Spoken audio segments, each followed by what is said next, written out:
Welcome to the ZEN Properties Podcast, a podcast about building long-term wealth and cash-flowing businesses through real estate.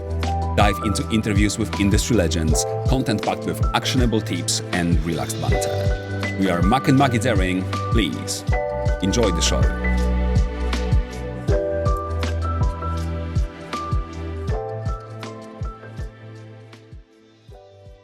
Hi guys, hello. Welcome to the second episode of ZEN Properties Podcast. My name is Mac Daring, and as you might have noticed from the intro, logo, covers, banners, and all that shit, I'm no longer alone. My wife Maggie has decided to join me in the show, and that makes me very happy because I hate talking bullshit just to myself. I like to have more banter-heavy episodes, and you should expect a nicer, better dynamic from the content that we will produce together. So that's good news. Now, this episode, it will not be just me talking to the microphone. It will be just me talking as part of the presentation that I delivered on our first site tour in Moseley, Kettering.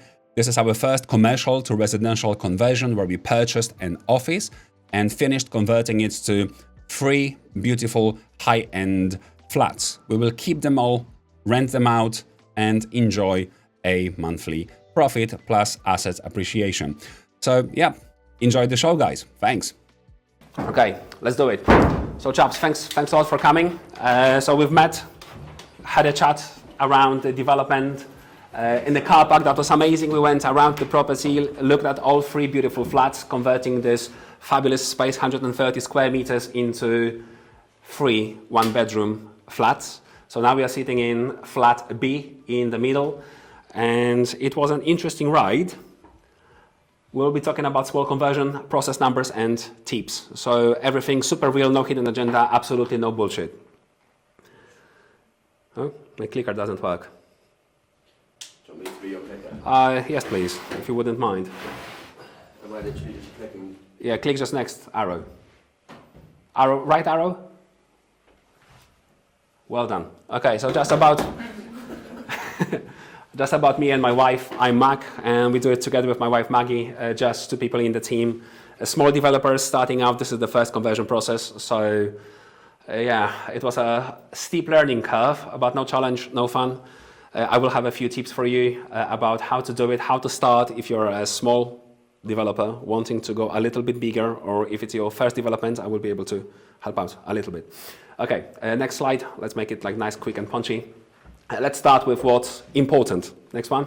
Next one. This one comes later. It was important. Of course it was. So first thing, that's a very important, planning. Get it right first time. Do you agree? So it took us 4 times to get a planning permission through. First planning permission we submitted was the HMO, and our neighbors, they hated us so much for it, we had to track back and use our second exit strategy. Second time, when we wanted to use our second exit strategy, which is 3 one-bedroom flats, it was rejected because we didn't have a planning survey done before submitting the PD Class MA application, prior approval. And I thought, okay, so we are converting this space to 3 flats, but we have 3 allocated parking spaces, and we have crap loads of visitor spaces just in the car park, in the courtyard, in front of the property. So it should have been easy, but they cancelled, they pushed it back, saying that we need to have parking bid survey done 2 months later in a school holidays period. That is whatever. The requirements were crazy, but we had to wait. So we've wasted two months on a planning application for HMO. Actually, it was less. It was like 1 month something because we've decided to retract it. Then 2 months for a 3 flats conversion planning application. Then we had to wait another 2 months for planning for the parking survey. We've done that. We've submitted the application for the 3rd time, and it was rejected on the last day. So just like 2 months in, 56 days, on day number 56, they said, oh, sorry guys, but your property outline in your drawings is red. It should have been blue. So we will have to reject your application because we don't have enough time to notify your neighbors about the change in your planning. Absolute bullshit. So we've changed it. It took Merv 90 seconds to change this detail, submit it back. And we had to pay again, wait 2 months again, doing nothing, sitting on expensive private finance. So that was pain of my existence. Next one, please. Yes. What was the main objection from the residents around for the HMO, and do you think retrospectively you could have approached it differently with them to maybe get some more very good question. Open mind? So the question was if I would do it differently, if I wanted to run a HMO instead of residential flats that we plan to keep and rent out. And the question is, with the closed mindset of people living here in this quite posh village, I don't think there is anything we could do to convert it to HMO being stress-free. The neighbors went mental. They started like WhatsApp groups, Facebook groups. They were sending letters to the council. Every single neighbor, except of one in this building, has opposed because of lack of parking spaces, which is absolute bullshit. Because how many people do you think, how many cars would you have if you used your car park as an office, having 20 employees in? How many people would park outside? 10? Being in the village. Or here. Quite a few. If we have 3 one-bedroom flats or even 6-bedroom HMOs, how many cars are we going to have? HMO probably will be a little bit more, but still less than an office. And 3 residential flats is what? 3 cars, right? 3 cars. That's it. So that doesn't make sense. Could you not have done a PD application to convert it to a 3-bedroom flat with a study, a living room, and a separate kitchen living space? I could, and then convert it to HMO without asking anyone. Of course I could, but then I'm on a war with the neighbors and I wanted to avoid that. I could have pushed it legally, no problem at all, but then we are at war. And that's what I wanted to avoid, because second exit was actually financially very similar. 6-bedroom HMO was a little bit better. I would have had £500 more in my pocket every month. Net income. Yes, GDV was the same when compared to 3-bedroom flats. So generally it was a very good exit as well. So I wasn't too bothered about that. But yeah, it would be possible. Doing the PD to flats and then converting it to residential to HMO would have been possible. Okay, next slide. So was your first HMO plan a full plan? Yeah, that was first everything. First HMO, first residential, everything. Prior approval? It was prior approval. It was. So purely based on parking spaces? No, not only parking spaces. They were like going mental about the privacy as well. So neighbors, that way, we are overlooking their windows, but so was the office. So They're overlooking your window. Exactly. So it works both ways. But not evening? Yeah. Well, they were just like accustomed to an office not being used for 2 years, and they liked it being empty and using our parking spaces for free. So that's what it was. So that's the neighbor's part. Okay, next one. I thought you couldn't PD to a 6-bed. No, you don't PD for the 6-bed. You PD for prior approval, though. You PD for prior approval to Resi, and then you can convert that to HMO. But I was upfront with my plans with the neighbors, and they went mental. Well, yeah, the reason for asking why I find that so interesting is that because of that, the whole process took 9 months, right? So when you say this, get it right, what learnings can we take from that? So I will get back to that. I have it in my tips. But yeah, very good question. Sonia asked about what learnings can you take from that to push it through the first time. So we'll be talking about that momentarily. Sorry. Yeah, no problem. So I always ask too many questions. I'm confused. So was your first application a full planning gap? No, it was a PD to 6-bedroom residential unit. That I wanted. You couldn't do that. Why not? Because you could PD to C3, right, but not to C4. So it was like a commercial space office, and I wanted to convert it to a 6-bedroom flat under PD. Why not? Okay. Yeah, so we go to C3 as a 3-bedroom flat with ancillary rooms. And then, so what you can be subject to is when you get Class MA, they could put in as a condition that you cannot benefit from other PD rights on that scheme, and then you're fucked, and you've got to go for full out for a 6-bed. So I would have probably gone for 2 3-beds. Yeah, and then just do. 2 4-beds. Okay, but if we went, so Jack said that he would go for 2 3-beds to have smoother application experience. Yeah. But when we do that, we squeeze in every inch of this property to do 6-bedroom HMO. If we had 2 properties, 2 living spaces, 2 kitchens, that would have become 4 or 5-bed HMO because of space. We just didn't have space to do 2 flats. And that's the reason. So we are hitting the minimum size limits of HMO just so it was acceptable. If we've lost a little bit of space anywhere, then we couldn't have done it anymore. Use 3-inch stud-work. So thinner walls, but it's like the legislation is like in HMO, is it NIA or GIA? NIA, and in residential it's GIA, so it was easier to push. Yeah. And I'll be talking about the GIA NIA in a second as well. Okay, so now let's move to the next one. Can I ask another question? Of course you can. So you don't If you PD, say if we did go to a 6-bed flat, I thought you always lose the right to exercise further PD rights. Is that not the case? I don't believe you do. It depends on if they stipulate so. A scheme that we have, which is a doctor's surgery which we bought, converts to 5 apartments, and it's 4 3-bed HMO flats and 1 2-bed flat that we're just laying as a 2-bed. In the area that we operate in, you don't need a HMO licence if you've got under 5 tenants. So we don't need a HMO licence, and we don't really need to declare we're changing the use from C3 to C4. So that's how we do cluster flats in our location. It's different in every location. If you go to like central Oxford, you have to get a licence if there's 3 tenants. Whereas where we operate out in south or west Oxfordshire, you don't. HMO officers say you don't need a licence for this. Yeah, this tricky bit with So you don't really, no one ever really knows, because if it's unlicensed, there's no way to tell if that's HMO, if you think about it. But if he went for a 6, that's mandatory licensing, isn't it? That is licensing, so I would go for probably like a 3 or 4-bed flat, and then going for a change of use. But you would obviously be then subject to the neighbours kicking off. And they were kicking off big time. Yeah. They wanted to kill me. So you can't just push PDs through on the same property, really? I would do a PD and then PD again for a change of use. So I'd do PD And hope that they to don't office to resi. restrict your second PD. Yeah. So as soon as I got this under offer, I'd have a PD application a week later just to convert it to resi. Private development. No, prior approval. Permitted Yeah. development. Yeah, big development, yeah. But on that first permissible, I know, they're just like throwing You G.I. PDing Joes again. around. Tomek will be talking about the PD and what goes into it in a second as well. Yeah, permitted development That's a problem with instead of full planning permission. the applications. Got it. If it's mine and my brother's Talk to me HMO, they know what you're going to do next.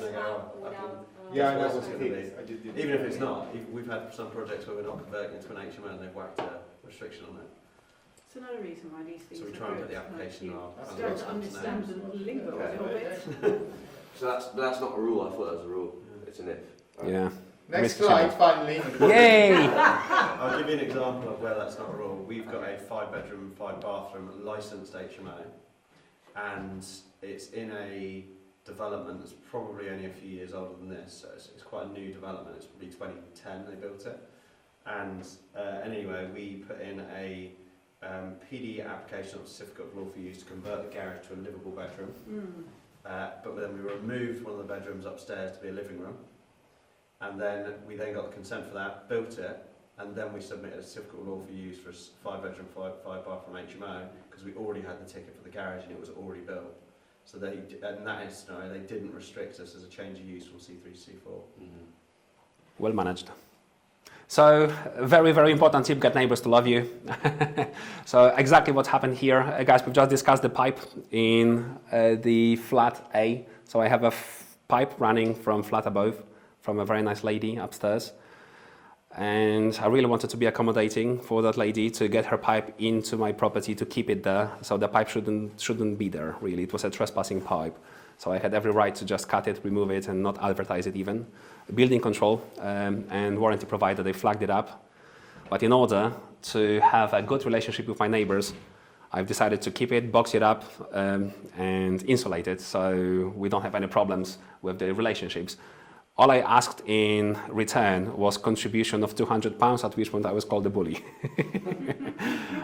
So yeah, tried and failed. However, it's like very important to try to have a good relationship with the neighbors, right? Were you handling the negotiation?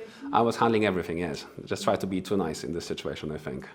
And also the freeholder was on the lady's side, so that was a little bit tricky. Not worth the fight. Who is the freeholder? Is it a private individual or? No, it's a massive company. Freeholder is a big company.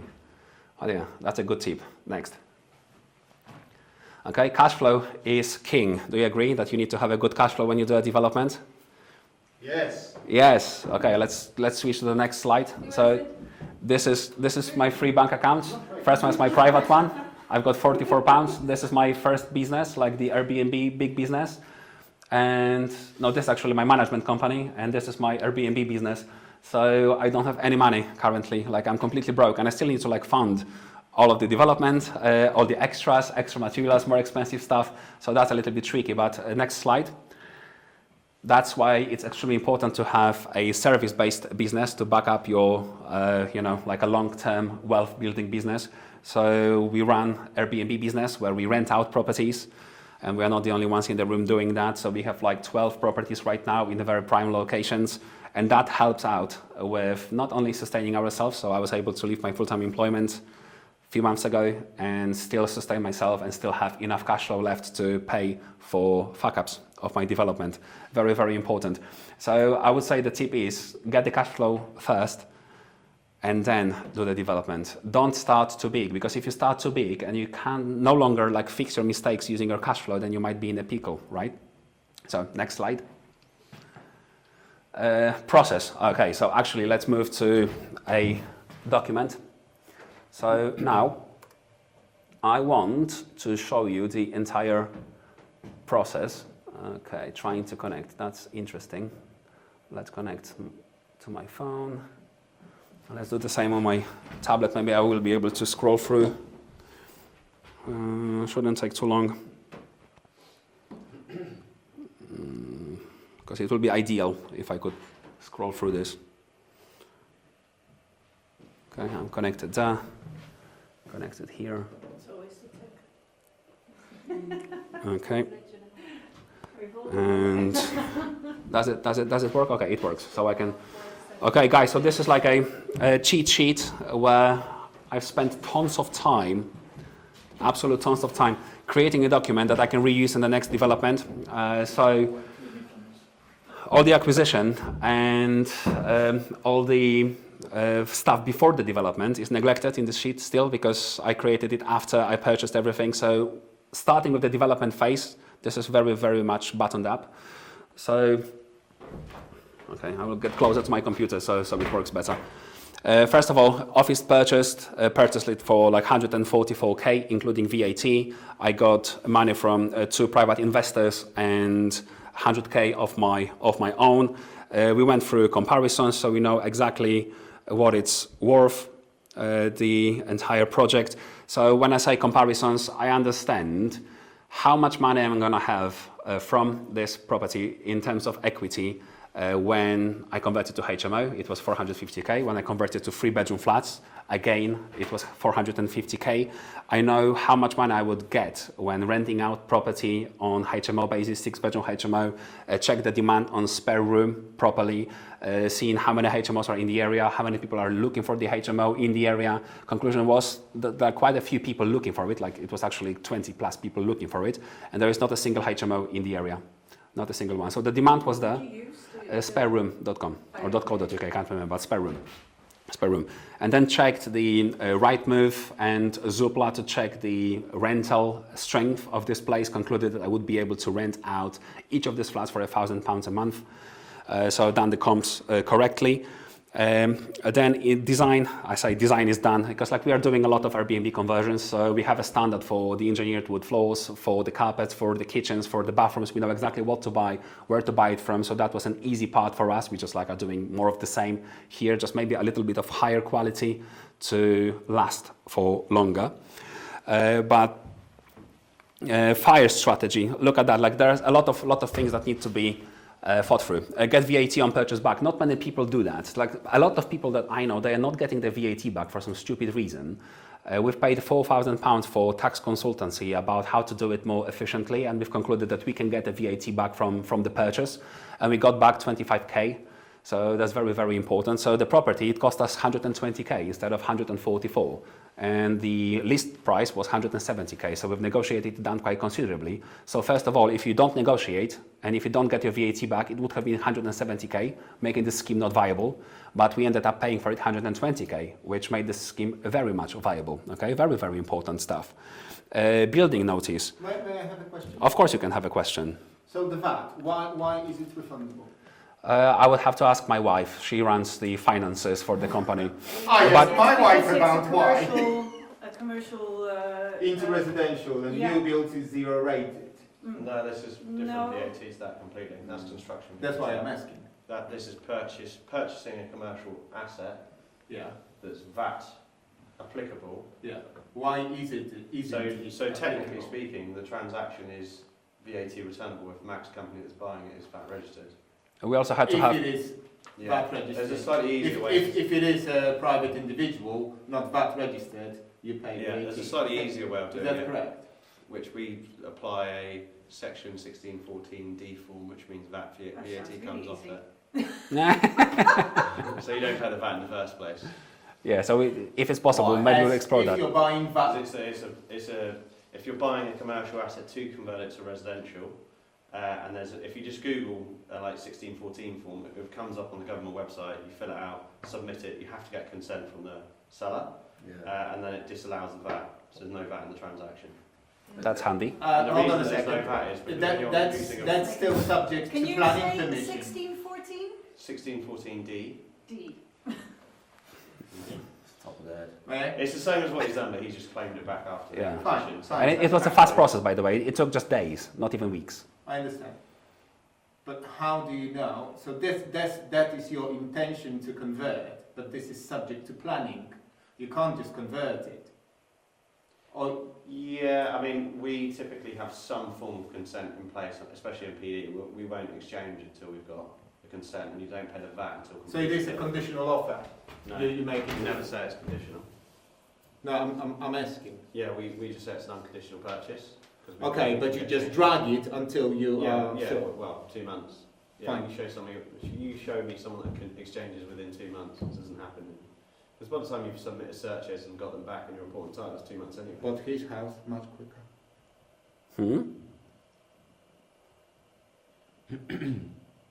Okay. Knowledge is key, isn't it? Oh, for sure. Of course, knowledge is key. The guys know. Okay, another important thing, to stay compliant, you need to display building notice. Okay, I know it's obvious maybe, but thing to have in mind, where you have to have a paragraph about what you're doing, high level, and then high level time scale of the project. So theoretically, we should be finishing next week. But due to COVID, Of course, and difficulties in the market space, it's impossible. Okay, next one, principal designer. So I have Merv with me. She's our architect, amazing one, and she was officially appointed to be a principal designer. It's required for building control, where officially Merv and building control guys, they are speaking together to get everything on a compliant side. I'm involved in it, but I don't have to be. I choose to be. So you that And Paul. having Paul a builders. principal designer, is that like a requirement, or is that something you highly yeah, I advise? think it is now, because they do sign a form at the end of the project for building control, don't you? Yeah. Okay. That you are the Gotcha. principal and you take responsibility. That's why you charge so much and you're worth every penny. Actually, Merv is extremely well priced. She's super good value. Okay, next one, a strip out. I know it's obvious again, but start after you purchase it, strip it out to brick if that's your plan moving forward, but do it as quickly as possible.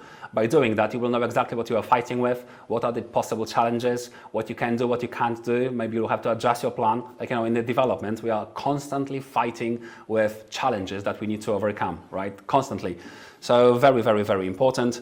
Mobilized team, plumbing and elec. So that was another thing that I wanted to get done straight away. So now at this point, we knew exactly that we are going for 3 flats. And I wanted to have an official input from a plumber and electrician showing me exactly what do we need to do, where, how. And that allowed me to have a chat with the energy providers, water provider, to know exactly what we want to achieve and how. So we knew exactly where we could run the cables to the switchboard. We knew where we would be able to locate the water meters, electric meters. We knew everything. I had like a high level understanding of what's possible here, and that allowed us to then reach out to energy providing companies. Okay, another important thing.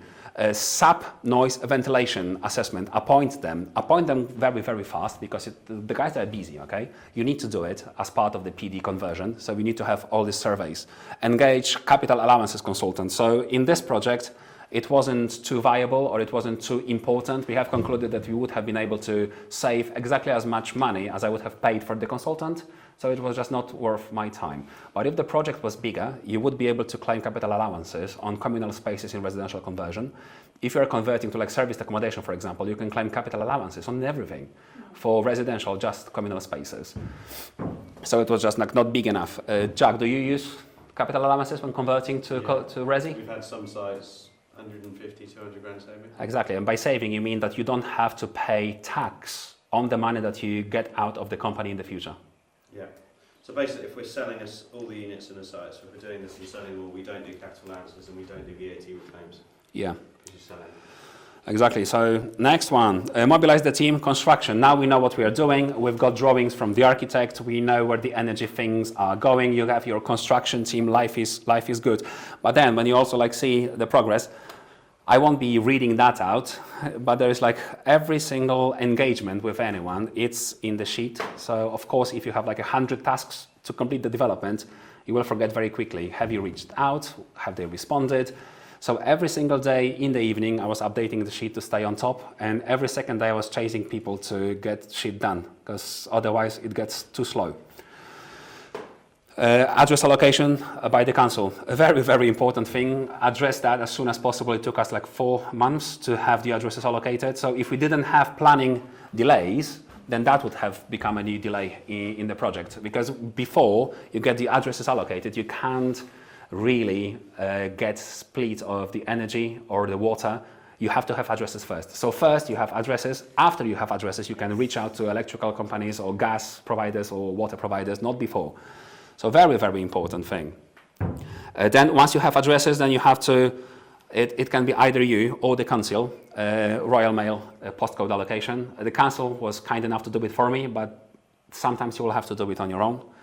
Then when we had addresses, then the first thing was electric connections. It took us 4 months to get to the point where we have scheduled connections for next week for the electric. So purchasing the property plus address allocation before I could even reach out to electric company to connect my new meters. That was like 7 months or 6 months, something crazy like this. And then you wait another few months for the electrical connection to be connected to your property. So engage them. Without the road closures or anything like that, because you already have the feeds to the building. That is true. So that was easy here. It's just a meter, essentially. So that was easy here, exactly because of that, because you didn't have to block the traffic, do anything. I have access, it's a car park in front of the property, so I have access for skips, for the contractors coming in and out. That's not a problem. Yeah, they shut the place down. Yeah, well, kind of. They shut the footpath over like 10 meters span to do the water and elec. So that wasn't a biggie. Then MPANS allocation, another very important thing. You need to have MPANS before you... MPANS, this is the meters numbers that live in the database. Yeah. So these are given to you by the National Grid. National Grid is the company in the UK that overlooks all the grid, all the electrical stuff. They connect your building, but they don't serve the electricity to you.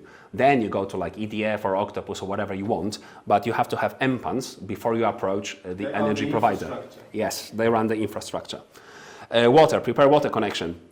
So you have to prepare the pipes for the company. They give you a high-level requirements about how to run the pipes, what types of pipes to use, how to insulate them, how long the pipes have to be, how deep you need to dig in the ground to get the pipes up, and then you have to leave them like 2.5 meters pipes or 2 meters pipe tails sticking out, and then you have to duct the pipe. So when you cut through the external wall, you need to have a ducting around it so the pipe can move inside the duct so it's not stuck, and then you need to insulate the duct, and then you have to insulate the pipe on top of that. So that's all the requirements that you need to get validated. You need to have a lot of builders' expertise, not just the managerial. No, absolutely. Well done, man. Absolutely, well done. Absolutely. So we have legendary builders and legendary architects, so that was extremely helpful. We just knew what we were doing, even though we were doing it for the first time.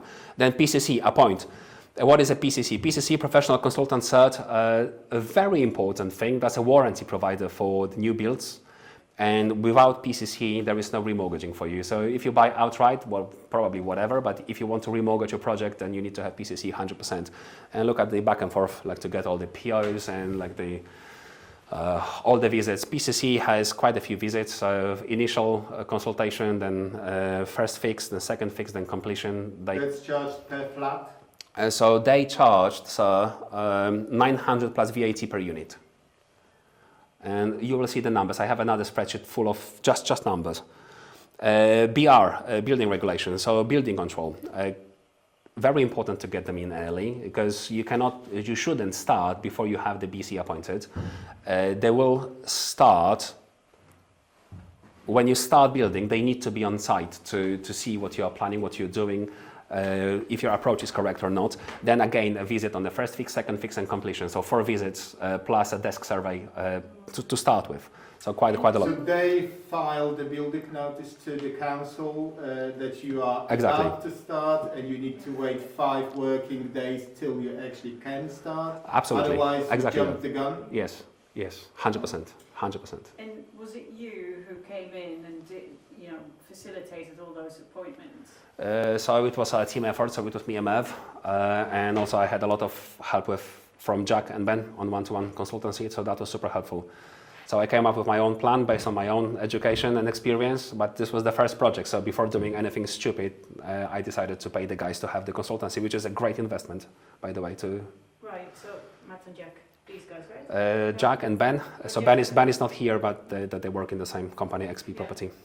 And so all of these tasks, like the PCC appointment, the BER appointment, whatever, all of that, how did you gain that knowledge? Was that through the consultancy with Jack and Ben? So that was buttoning up the knowledge, but it was like reading a lot. Google's, forums, YouTube's, ChatGPT a lot, like very, very heavy use of ChatGPT.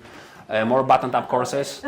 So how we met, Sonia, right? We met at Touchstone, so I'm a little bit embarrassed to mention the name, but the courses, the structured courses, they are very good quality. And they are not that expensive. They're still available, they will be. Yeah, and they are updated at the same time. I paid like £9,000 for the courses that I have unlimited access to, and these like courses about commercial conversions, about serviced accommodations, about... And they put new courses in all the time. Exactly, and you have access to all of them as they come in, and they are good quality courses. Mentorship is shit, but courses are fabulous, so that was like a good cornerstone.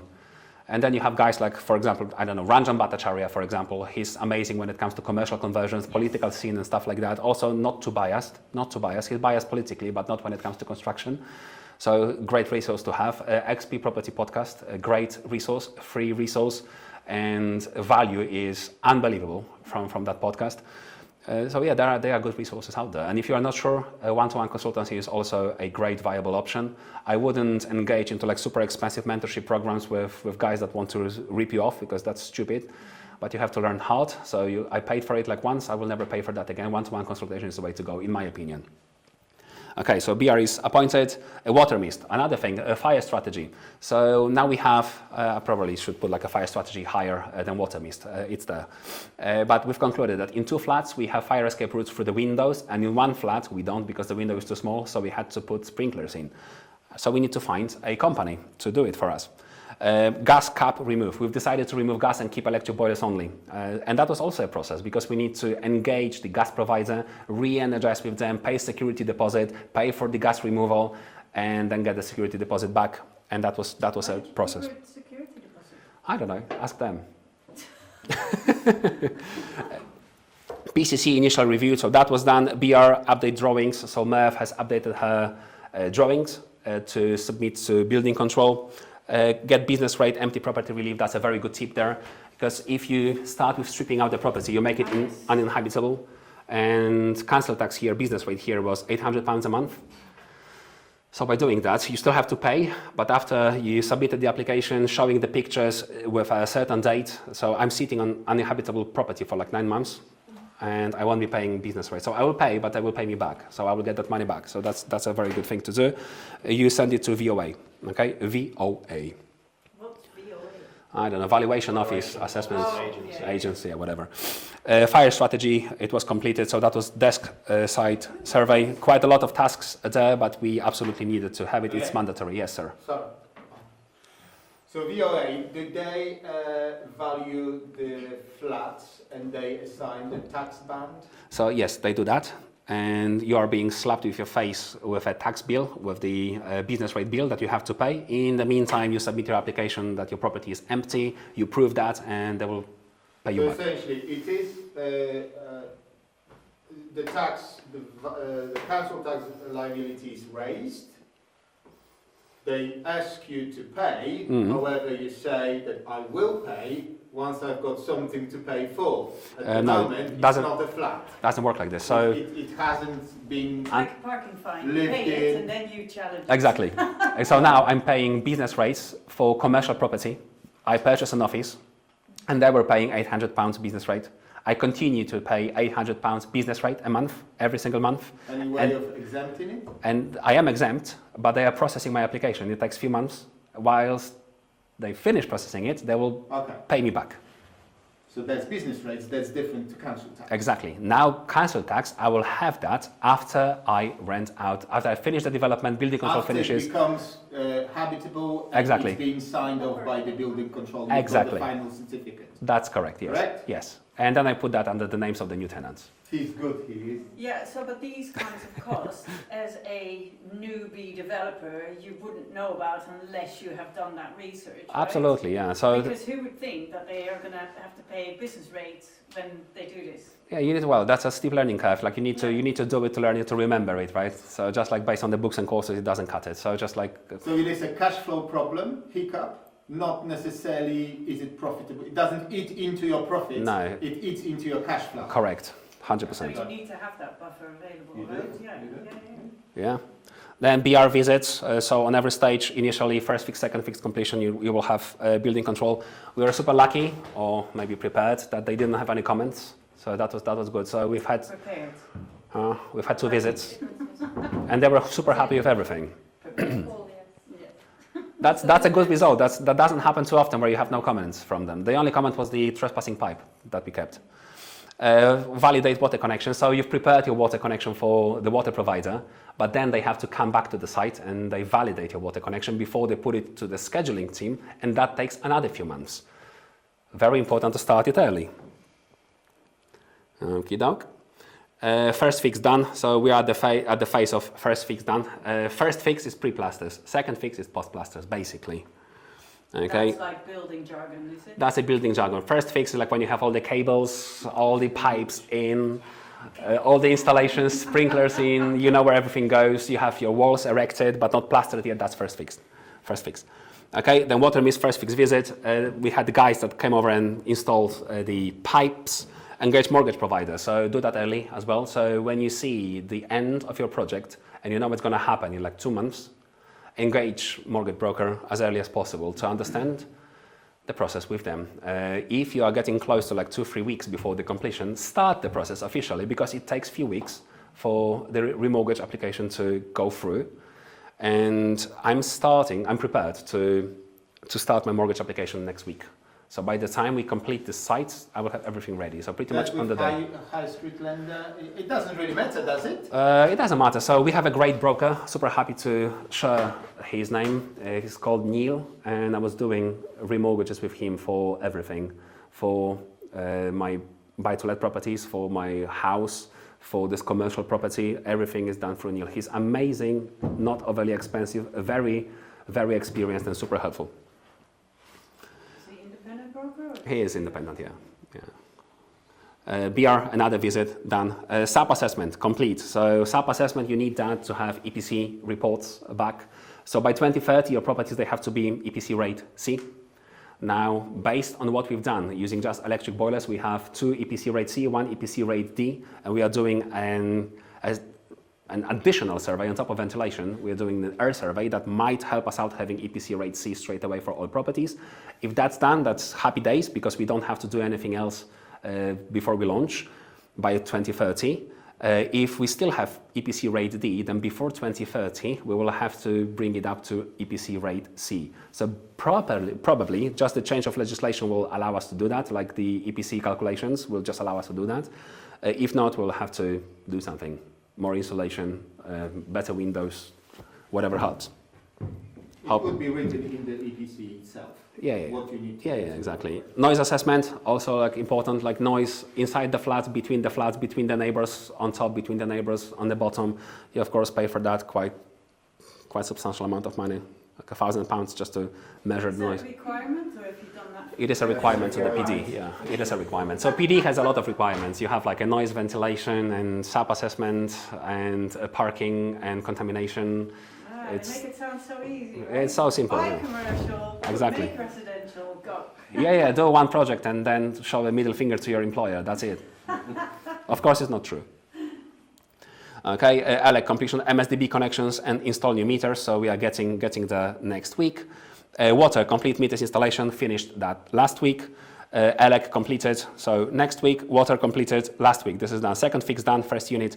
We'll finish probably all 3 units at the same time. If it was a bigger development, you would start with completing 1 unit first to market it properly, and then continue completing all the development of all the other units. Since this is just 3 flats, we'll pretty much complete it in 3 weeks. So we don't need to do that necessarily. Water mist complete. This happens next week as well. BR second fixed visit. When we have second fix done, building control will be back. PCC warranty provider will be back. Second fix done, all units. Tick box in the sheet. A satisfying one. All sales received, electric and boiler, and then intercom. That's another thing that we need to be mindful of. We are converting to 3 flats, so we need to have intercom right from the downstairs. So we'll be changing the faceplate on the intercom downstairs to accommodate for 2 more flats, and we will have 3 new intercom units in every single flat. Post boxes, don't forget that, it's important. All of this is a change to the freeholders building that needs permission. So yeah, 100%. So I have a consent from a freeholder. I told them where the post boxes are coming. They're happy with it, and it's all. Again, don't jump the gun. Don't rush. 100%. If you can, if they're likely to. Don't charge you for that. They are likely to charge you. I was quite shocked that I didn't have to pay for the consent. Yeah. Me too. Yeah. So that was nice of them, to be honest. You said, like, I might be jumping ahead of things, but you said I wouldn't buy freehold, leasehold again. That's a tricky one. So I would and I wouldn't. There's not as much competition when buying leasehold. You are paying fuckloads of money for service charges though. So service charges will eat into my bottom line quite considerably. So if it was a freehold, I would have had £400 more a month, £300-400 more a month. Service charge cost me £300-400 a month. Do you not, like, You don't well, repair now, the roof. but are you gonna put the service charge to your tenants? No, I'm paying for it. So service charge is paid by me. This is eating straight into my bottom line. But you could, right, potentially, but then You you have to can- lower your rent. I get it in rent. So rent will be quite expensive, £1,000. This pays for like £100 a month. Service charge is included in it. Wouldn't service charges be treated differently on your balance sheet? Could be, but do I care at this point? Do you? Yeah, I don't think it really matters. It makes it simpler for the tenants. I don't want to cause any frictions with the tenants and with the tenancy process. When I was renting out flats when I was younger, I never had to pay service charge myself. It was always managed by the landlord. It is uncommon to charge. It's uncommon to charge your tenants. Unless you Yeah. You own the could, but building. Yeah. Okay. Okay, so BR complete, next step PCC complete, and pretty much advertise all units to rent, all units rented out, all units remortgaged, and then project completed, investors paid back, happy days. So that was the approach, okay? Easy peasy lemon squeezy? Thank you. You're very welcome, sir. Okay. Good luck. Yeah, that's really easy. Numbers, oh, actually. Also very passive income. Yeah, it's so passive. Everything is passive about it. Earn money while you sleep. Yeah, exactly. Earn money while you sleep. Okay, so now the numbers, guys. Like this is a very, very honest numbers sheet. I ran through my bank account, ZEN Equity bank account properly, so line by line to put it together as it really is, and that's what it looks like.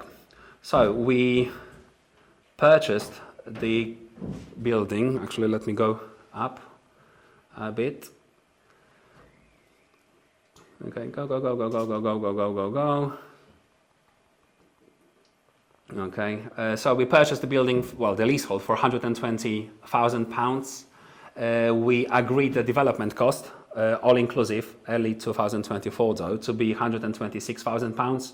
Since then, the materials price went up quite considerably, £9,000 more.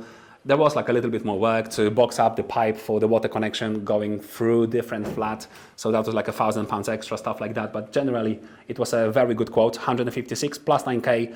It was within contingency, kind of. We didn't have to pay stamp duty because the property was 144, including VAT. Below 150, there was no stamp duty. Then solicitors' fees. Is there now? Is there now?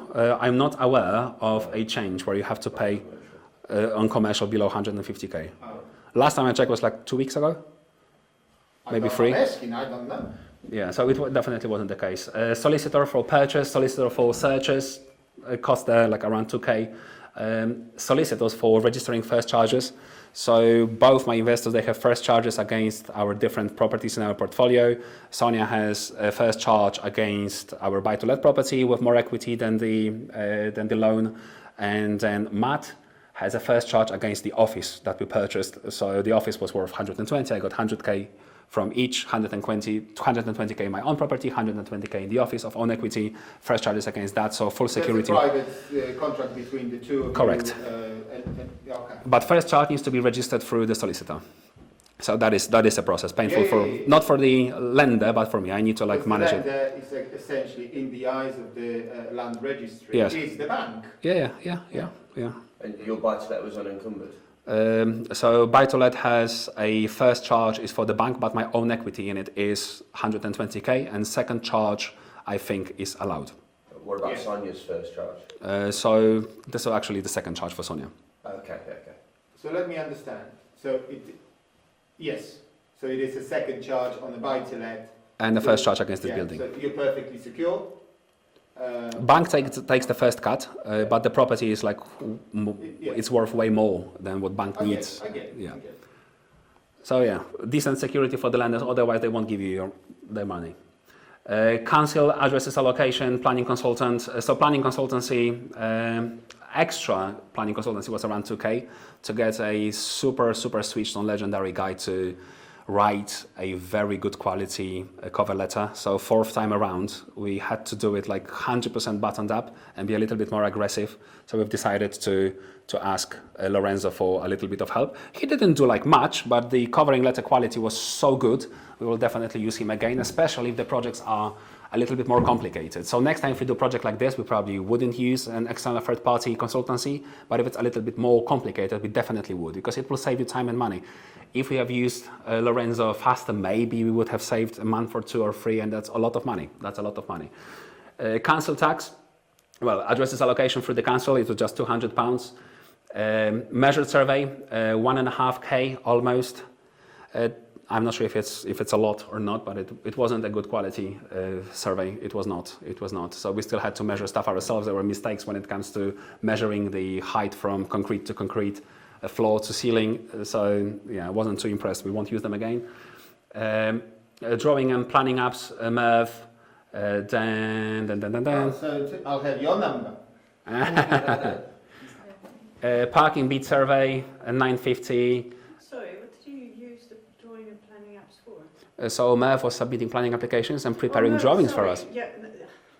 Yeah, so she's actually done a fair bit of work here. I excluded the initial plans like the HMOs and stuff because they is not relevant to this project. I jump in the middle. Yeah, of course. No, I work in tech and I read apps as Yeah, applications. application. Yeah. Okay, then SAP assessment was £600. All the prices are with VAT here for simplicity. And then we've got the vent survey, £400. And So does that include the air tightness test? yes, or- sir.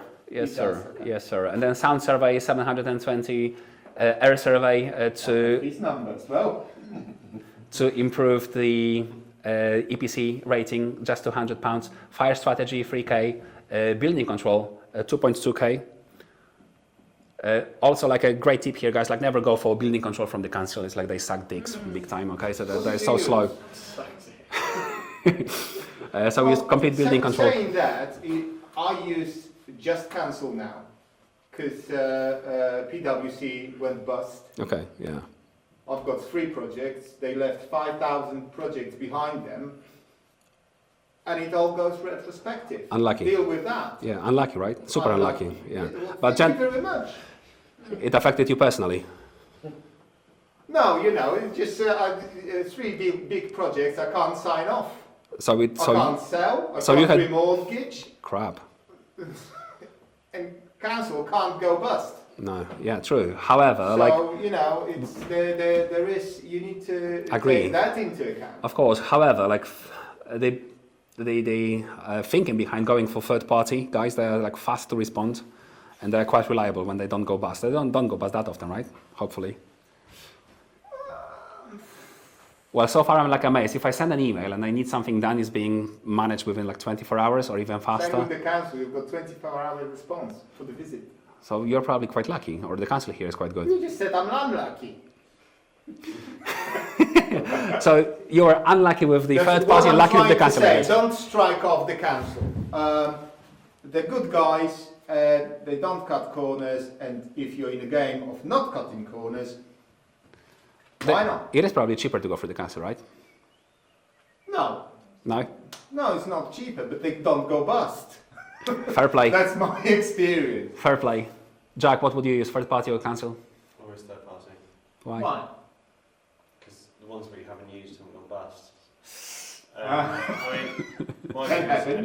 any privately run company will always be better operated than publicly run companies. Is that talking from experience? Yeah, speed, really. We had a nightmare with the council as well. Are they? They kept sending out different people who wanted Yeah. different things. I mean, I don't think a lot of privately run building control companies are great. They're not the best outfit that we work with across every professional that we work They're with. policing what you're Yeah, doing, but you they're know, what better. do you expect? Yeah. Yeah, I mean, But the guys that we work with, like private- these guys are quite good. The complete building controls. Like, I'm super happy with them. The rating on Google is not the best I've seen, but we moved away from them. yeah, Who you're Yeah. using? complete building control. So that's the guys that we've used for this project. But so far they were like fabulous, no problem at all. Always on time, always responsive. From our experience. Look, it's all good. They just basically do what you pay them for, and that's Yeah. that's great. Reliable so far. XP, one-to-one consultancy, so that's the best money spent. They are too cheap. Right, Jack? Like the value that you have from talking to someone like Jack over an hour, it's immense, right? That's It's not crazy. per hour, is it? That is per hour.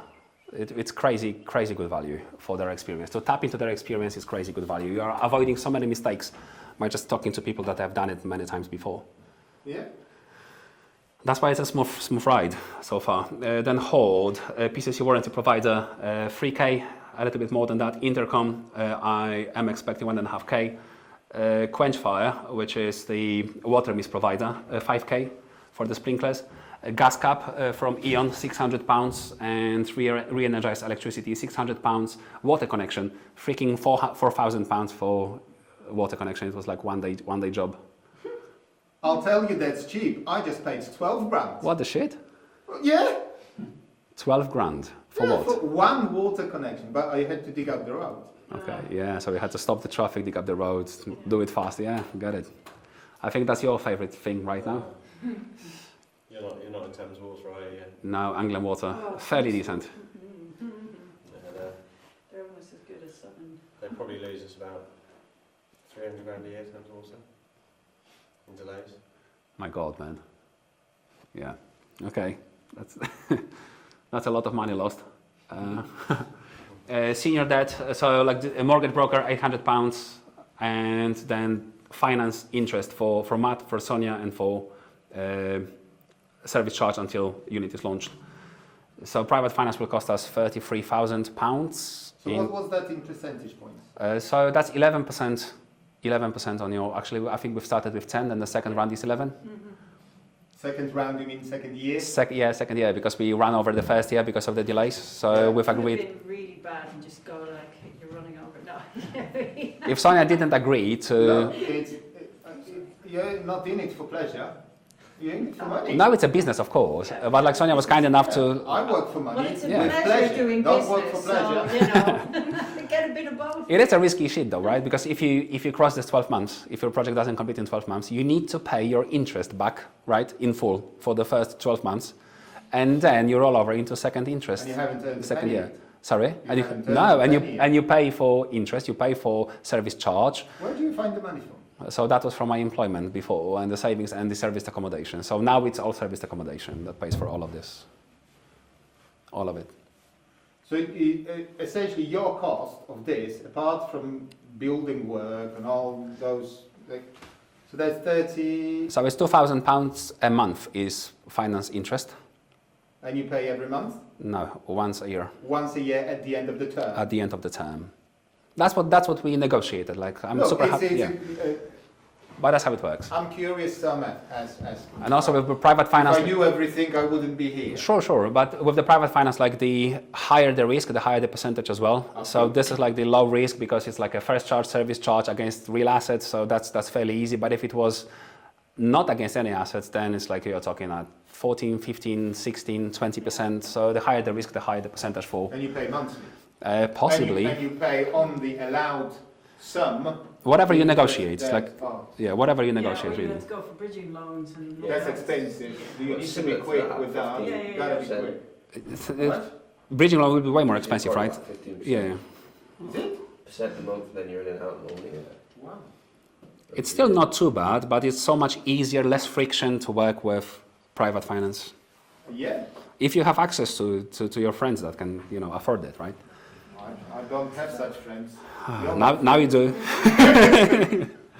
Okay, so now the comps we have concluded. Oh, hello, Maggie. We have concluded that we can sell one-bedroom flats for 150k. Hello. That's the better part of ZEN Properties. Welcome. Where's Julian? We've managed. Oh, we don't want him to come. Well done, you're here. No, it's great timing. So this is boring, like the interesting stuff is coming. And the rent for one bed is £1,000 a month. So now, the interesting part is at the end, the final numbers. The GDV of the entire project, of the entire scheme, is 450k. So what gross? Gross development value. So when you finish developing the project completely, when it's done and completely finished, it's £450,000. Yeah. Now, LTV, it's loan to value. So how many percent you want for the bank to own versus your own equity in the project. So we have decided to play it safe this time round. We are taking 65% LTV loan to value, and that translates to taking £92,500 from the bank. After we pay our investors, because we still have to pay that, right? We paid the interest in the first round before. This is still what we need to pay. These are our investors. The balance will be £50,500. That's what I'm gonna get out of the deal when it's finished. But I have invested 100k of my own. So I had 100k from Sonia, 100k from Matt, 100k from me. This is the money lost in time because of the delays. So Paul has agreed to help us out for a week or two when we wait for the remortgage. So I will have 49,500 left in the deal at 65% LTV. So that means that I pretty much purchased 3 beautiful flats for less than 50k. Is that a good deal? Right? And if I stretched it to 75% LTV, I would have taken all my money out, even with the delays, all of it. I am, however, super happy to play it safe, have a little bit better cash flow, and own more equity. Because if shit hits the fan and the equity goes down, the banks will come back to you saying, "Oh, sir, you need to pay like a £50,000 or £100,000 because the equity of your property has changed. It's not worth as much as it was worth last year." So that's a risky situation. Sorry to interrupt. With that sort of loan to value, you get better rate with the bank. So actually, very good question. Your landlord, because you fall into the portfolio landlord. Good question. It was the same. Category now. It was the same interest rate for 55%, 65%, and 75%. It was the same with this particular lender. With this particular one, okay. Yes, and now I don't know, so I will have to check it with Neil, our mortgage broker. He's amazing. But the exact monthly payment at 65% is £1,400 a month. And if I get my £3,000 income, monthly income from all 3 rented units, deducted mortgage, £100 for insurance. So we pay £50 for freeholder insurance. And we pay £50, let's say around that, as a landlord insurance for 3 small flats, £15 a month. Then £300 a month service charge. I will keep close What to. about the ground rent? We don't pay ground rent, so it must be included in service charge. Oh. It's all one payment. So we will keep 1.2k a month after converting these units. And when you compare that with 50k money left in, the yield is crazy good, right? So this was a fabulous first deal. We are a little bit lucky, a little bit prepared, but this was a huge success. And you still own 35%? I own 35%, of yes. the 3 flats? That is correct. Okay. Oh, thank you guys, you are too kind. Good work. Thanks, man. Okay, so now numbers done. 10 quick, very quick punchy tips. So what I would have done differently, or do the same if I've done it right in the first place. Buy well, so negotiate it down quite well. Got VAT back, important. Number 2, get VAT on the purchase back, so important. Don't be jack of all trades. So you need to have a great team around you. So spend money on the team. Team is expensive, but they save you money in the long run. Very important to have a great architect, great planning consultant. Sometimes it's 2 in 1. Great building team. I know it's easier said than done because building teams, they are very difficult to come by. Tom is amazing. But we've had our Romanian team, absolutely legendary. Jack and Ben, they have great team as well, but it's very difficult. We are on team number 6 or team number 7 now at this point. And Hold on this project? No. In total, since we've started working in properties. That's a lot of stuff. Yep. Number 4, nail exits. Very important. So if my only exit was HMO and I was fighting with my neighbors, I probably would still be fighting with them at this point. Probably, I don't know. Maybe I would have pushed it forward fast, maybe never. But you need to be prepared. So first exit was HMO, second exit was 3 one-bedroom flats. Third exit was fail-safe because this office has already had planning approved for 1 two-bedroom flat and 1 one-bedroom flat in the past, in 2017. So, That's lapsed. Sorry? Lapsed. Was it executed? It was not executed, so it's lapsed, but that's pretty much guaranteed. But it is likely. Yeah. So that was the fail-safe, and I would have £300 a month from that project, and GDV would have been 400k, so I would have to use 75% LTV to pay back investors, and I would still lose 50k. So now yield would be shit, but it was still a viable option, right? I could sell and still get all my money back. Yeah. 5, button up first, planning up. So what I would have done differently with the planning application, do all the surveys up front, all of them, all the surveys up front. So I will show you like what surveys exactly we need to do up front, but think of a parking bit survey. You need to understand the contamination, all that stuff. This wasn't a problem here, so as part of the searches we knew that it's not a problem, but you need to have all the surveys, especially around freaking parking. So now when I want to buy a second property, one of my first questions is, what is the parking situation? Because this needs to be satisfied in order to use PD. Very important. Now that's a bonus slide about the PD and the eligibility. So in order to use a Class MA PD, PD is it stands for permitted development. So that's speeding up your planning process. So PD, it means that you don't have to go through full planning permission to convert from commercial to residential. You can speed it up, but in order to speed it up, you need to hit the eligibility criteria. And that's a lot of criteria that you need to be mindful of. Eligible property type, Class E, so office or shop, hairdressers, shit like this, and not listed. Sorry? What is Class MA? Oh, Merv, what is Class MA? What does it stand for? Do you know, Jack? I know merchant, something merchant. So I don't know. I just know it It plays has to be class commercial, but has to be merchant. Okay. Merchant. yeah, good acronyms. I don't know. Okay, so this is a specific part under the commercial. Yeah, we can chat GPT it fast, no problem. Eligible size, maximum 1,500 square meters under single application. So this was 130 square meters, so I could do it more than 10 times bigger than this on a PD. Was that changed just recently? Yeah, not recently. It was like 10 years ago or something. Like it was Did just change recently? what 1,500 meters. No, it changed from smaller number to this.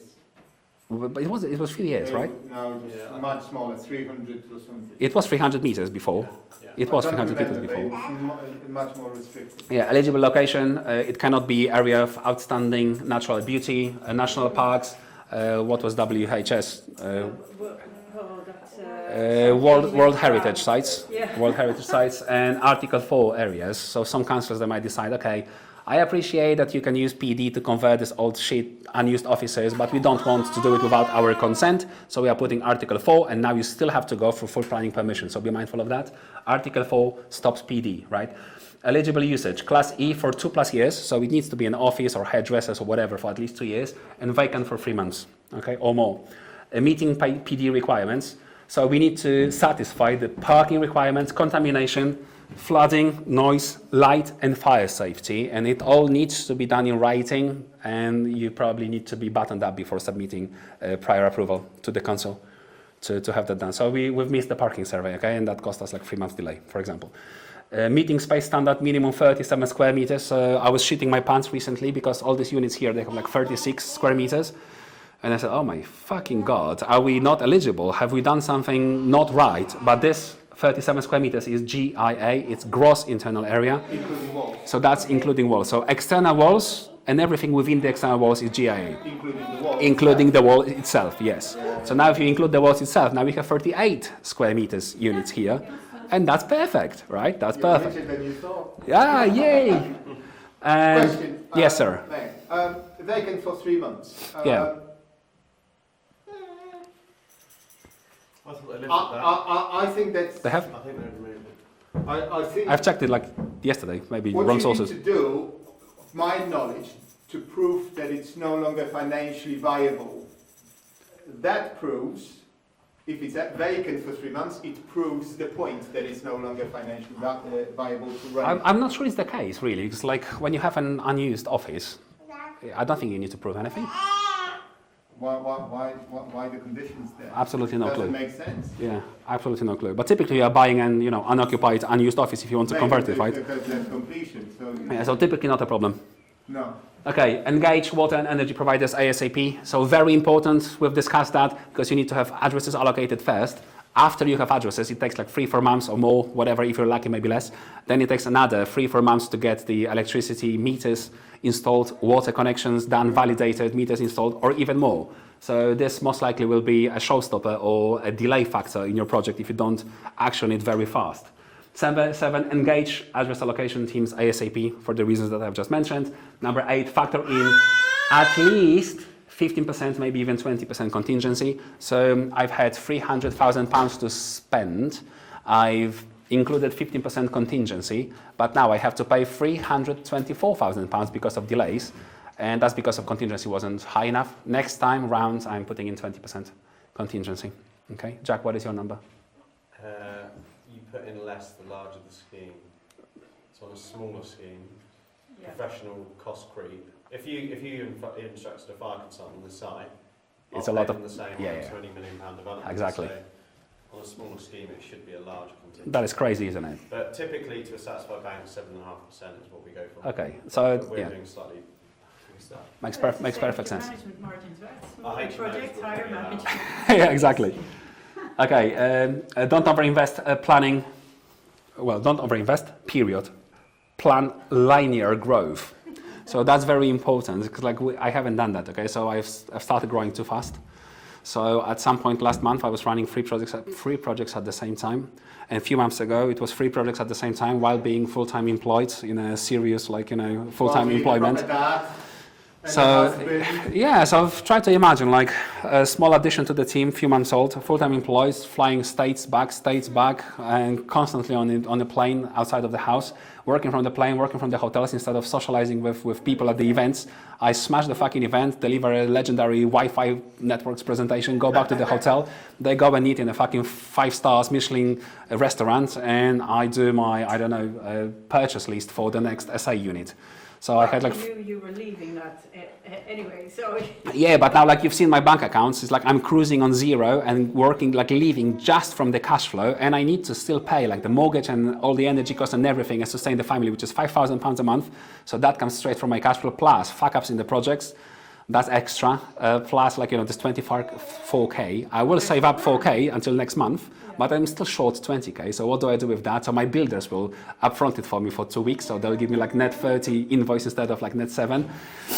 So yeah, a little bit too close to being completely, Too close to the wire. I would say satisfying in a good way. I'm a little bit fucked up in my head, so I like the stress, but Not everyone is like me, so I would probably recommend not doing it. Okay, just slow down. Doesn't change. Doesn't change? No. I thought it If would. you Yeah. got it in you, Running successful, got it in you. running successful business is all about payment management. Being crazy as well. It's like days and creditor days management. Well, That's that- very closely. But you've been But- doing it. You've been managing the payments, right? yeah. So we are on top, but it's too close to zero, so it's a little bit stressful, I guess. Number 10, apply for a business rates empty property relief, ASAP. So you don't pay for it, and you have it all back. And I've got a bit of a tip on that one. Get that? 16, 14? No, No, it's So VAT. if the rateable rate on a building is below £12,500, you get something called small business rates relief. So you could actually not pay at all. occupy the space in a limited company that you own. So if we have a limited company that doesn't have an office space, which is like Yours. multiple of them, Isn't it one per company? one per company, Yeah. you sign a lease, peppercorn lease, you get small business rates relief, and there's no business rates. That's quicker than stripping out a toilet, taking a photo, sending it into the council, getting approval, and then 3 months later they go. Very true. We use that in serviced accommodation, right? You probably use that the same. Down and email. That was a layer. I can repeat that for you later. It's not a problem. I will release the video as well, so you will have it. You will have it. Okay, and then launching a new podcast next month. So I always loved running a podcast. I was running the second biggest podcast in Wi-Fi in the world. That So- AI generated. Well, AI generated, and then a little bit of more work manually, but mostly yeah. So yeah. The smile is true. I will definitely launch it and do it next month. So you will see how it looks from a perspective of a small developer. If you want to have big boys, XP. If you want to have small, growing boys and girls and kids, then it's And us. in 5 years, it changes into the big boys. But then there will be massive boys, right? So, yeah. Bigger Jack, hurry up, man. Yes. That's it. Very good. Thank you.